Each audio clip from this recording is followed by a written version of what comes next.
Welcome to Star Alap. Please subscribe our channel for more videos.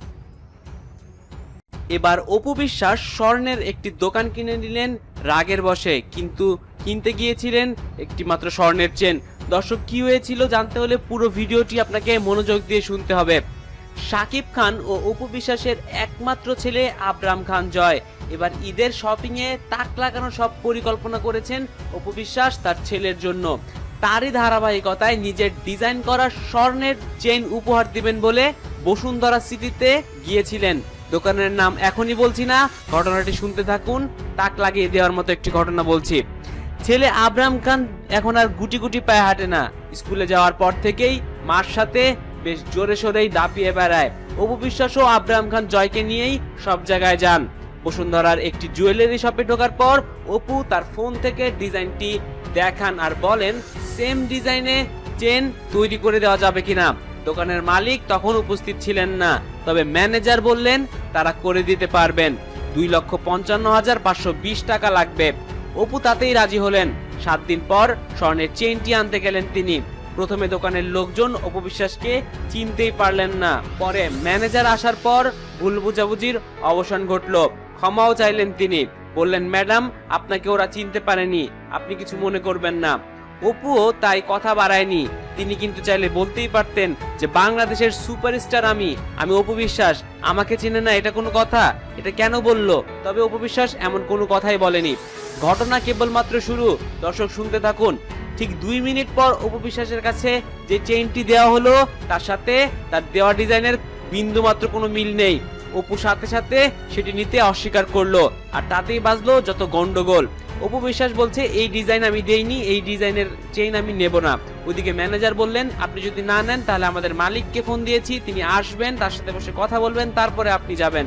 Apu Biswas বলছেন, না, আমি এতক্ষণ বসে থাকতে পারবো না, আমার আরো অনেক কাজ আছে। কথা বলে অপু বিশ্বাস বের হতে যেতে চাইলেই দরজা লাগিয়ে দেন দোকানের লোকজন। ওদিকে বাইরে বিপুল জনস্রোতের বন্যা বয়ে যায়। অপুর ভক্তরাও তাকে সাপোর্ট দেওয়া শুরু করে। যেই কথা সেই কাজ। মালিক আসা আগ পর্যন্ত অপু বিশ্বাসকে আটকে রাখা হয় সেই দোকানে। তবে ট্রান্সপারেন্ট গ্লাসের কারণে বাইরে থেকে সব দেখছিলেন অন্য দোকানদার এবং মার্কেটে কিনতে যাওয়া কাস্টমাররা। মালিক দোকানে ঢোকার পরে তিনি চটে গেলেন। তিনি বললেন, আমি কে অপু বিশ্বাসকে শাকিব খান এত কিছু চিনি না, আপনি অর্ডার দিয়েছেন, আপনাকে এটা নিতে হবে। ওদিকে অপু বিশ্বাস বলছেন, আপনি যদি ফাইজলামি করেন, আমি কিন্তু পুলিশের বড় ক্ষমতাধর ব্যক্তিদের সাথে চলাফেরা করি, আমি তাদেরকে আনবো। আমি যে জিনিসটা করতে দিয়েছি সেই জিনিসটা তো সেরকম বানাননি, উল্টো অন্যরকম বানিয়ে সেটা আমাকে গুছিয়ে দিতে চাচ্ছেন, এটা হবে না। মালিক বলেন যে আপনি এত এরকম করছেন কেন, বিয়াদব মহিলা। বিয়াদব মহিলা বলার পরে অপু বিশ্বাস যেন চটে যান। তিনি বলেন, এই আপনার দোকানের দাম কত টাকা আপনার এই দোকানের দাম, আমি আপনার দোকান এইখানে বসে কিনবো।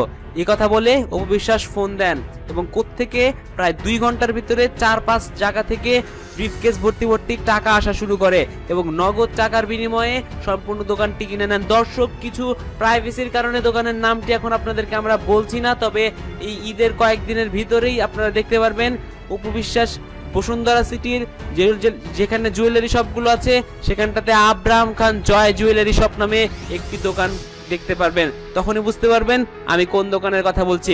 দর্শক, আমাদের এই ভিডিওটি যদি ভালো লেগে থাকে তাহলে অবশ্যই লাইক, কমেন্ট এবং সাবস্ক্রাইব করবেন, এবং সাবস্ক্রাইব করার পরে দেখবেন একটি বেল আইকনের মধ্যে, সেটিতে আলতো করে একটি ছোঁয়া দিয়ে দিলে আমাদের সকল ভিডিওর আপডেট পৌঁছে যাবে আপনার নোটিফিকেশনে। সুতরাং সে পর্যন্ত ভালো থাকবেন, সুস্থ থাকবেন, নিজে ভালো থাকবেন এবং অন্যকে ভালো রাখবেন। ধন্যবাদ। আর আপনার যদি মনে কোনো কথা থেকে থাকে আপনি নির্দ্বিধায় লিখে পাঠাতে পারেন আমাদের এই ভিডিওর নিচে থাকা কমেন্ট বক্সে। Thanks for watching. Subscribe for more.